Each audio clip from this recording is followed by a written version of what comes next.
Bienvenidos y bienvenidas a la clase de filosofía. En este caso vamos a estudiar las visiones de la realidad.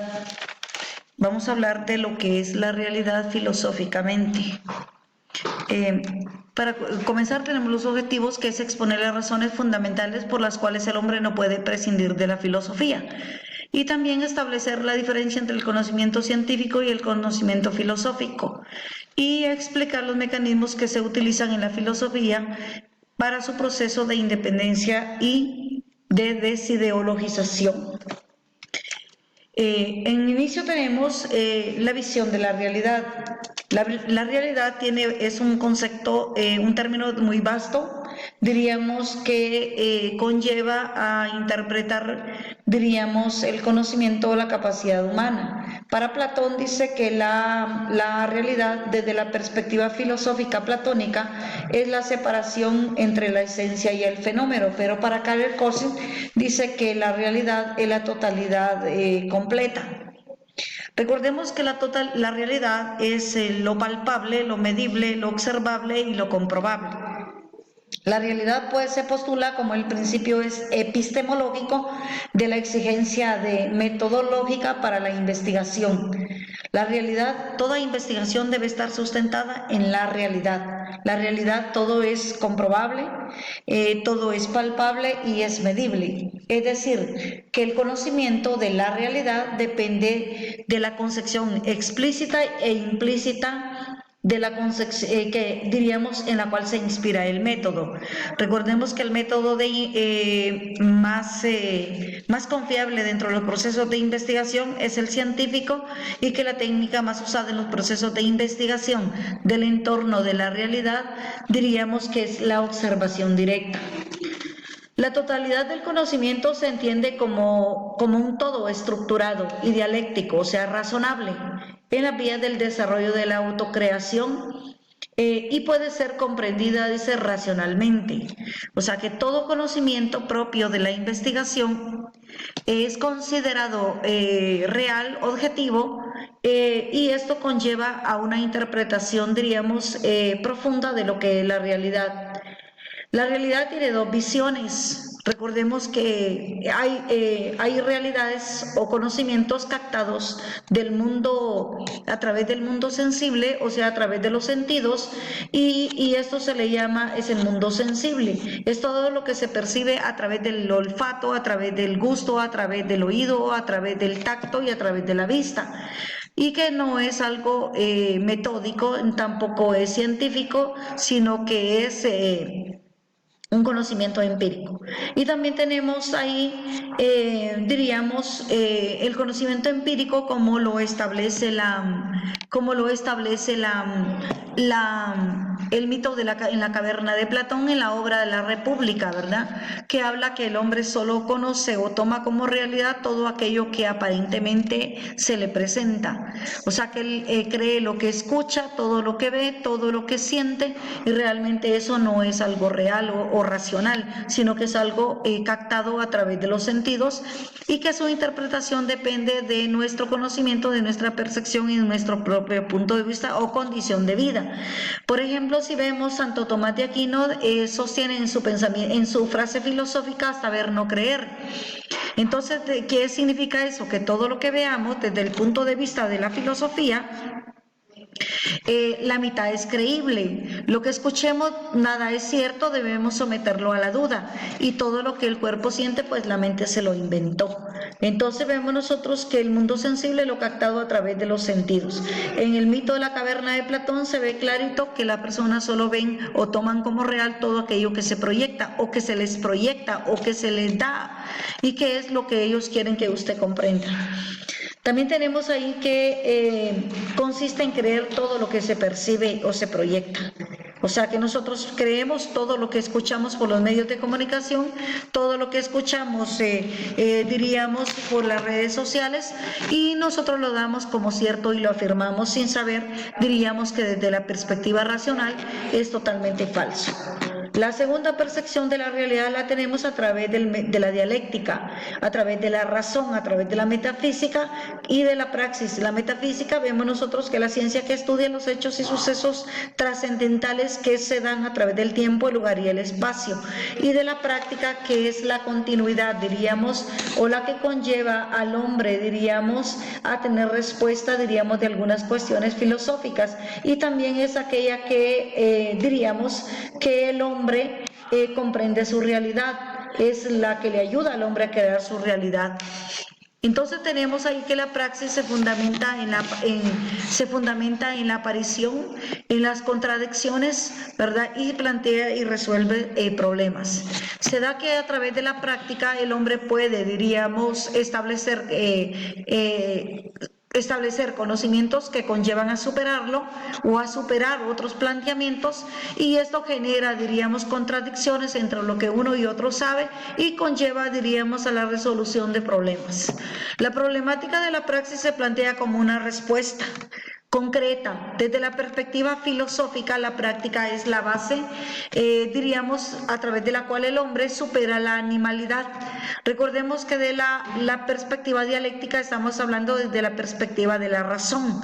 La razón es la que conlleva al hombre a ejecutar acciones prácticas que lo diferencian del resto de los seres vivos, y esto conlleva a convertirse en humano. Recordemos que la humanidad se adquiere a través del conocimiento, a través de la conciencia y a través de la razón, y eso es lo que nos diferencia del resto de los seres vivos.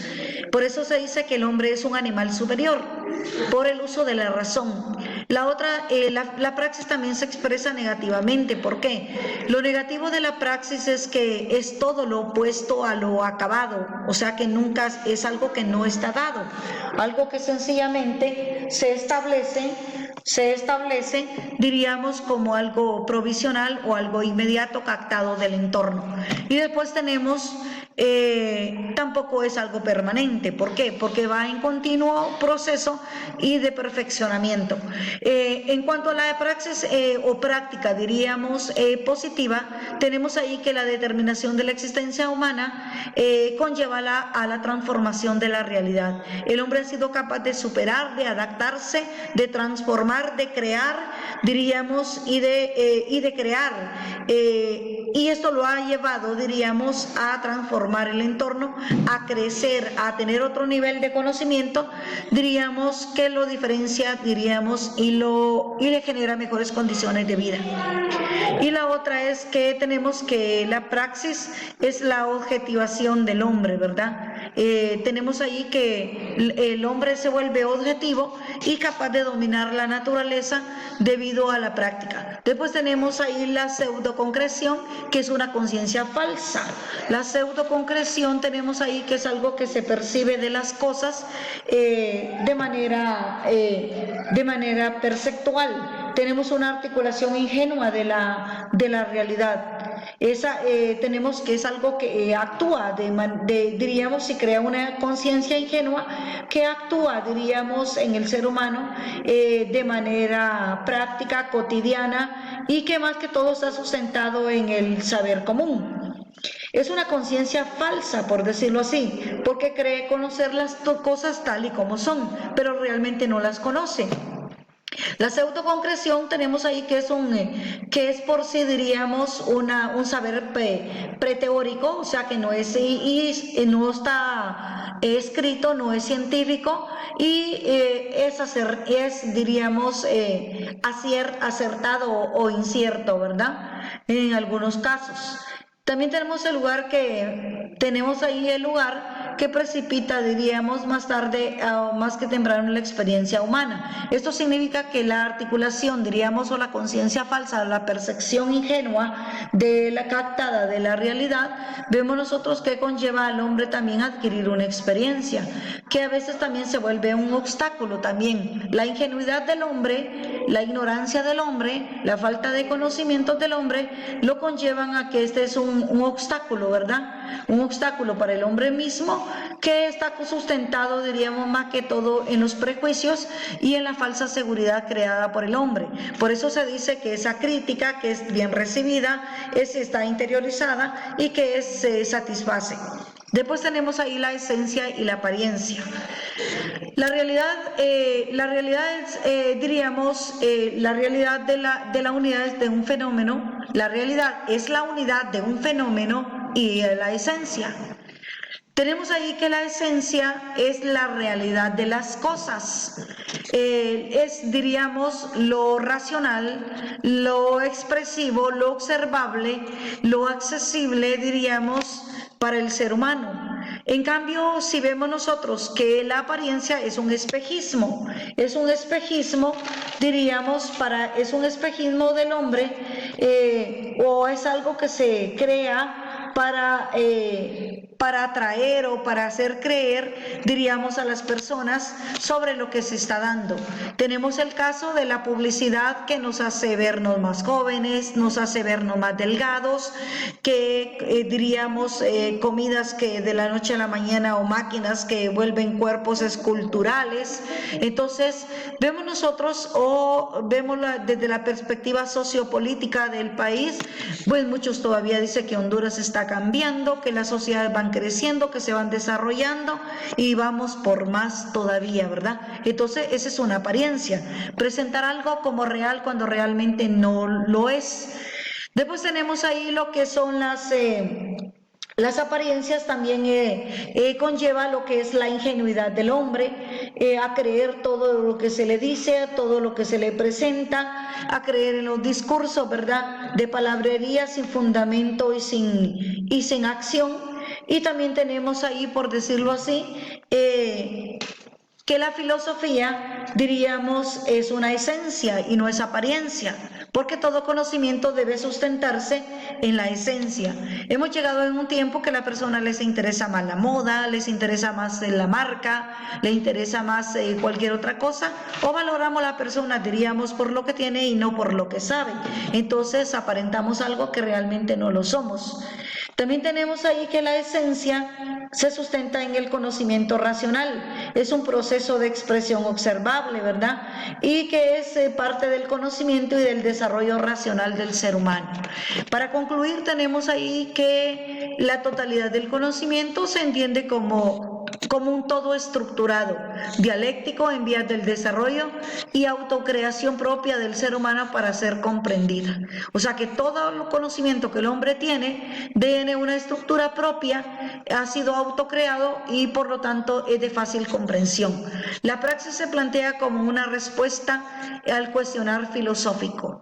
O sea que la filosofía cuestiona la práctica cuestiona la filosofía. ¿Por qué? Porque si vemos nosotros la praxis, como lo vimos, como lo dijimos anteriormente, es todo lo opuesto a lo dado, el opuesto a lo acabado y el opuesto a lo permanente. Significa que esto conlleva a que se cambie, diríamos, de un momento a otro.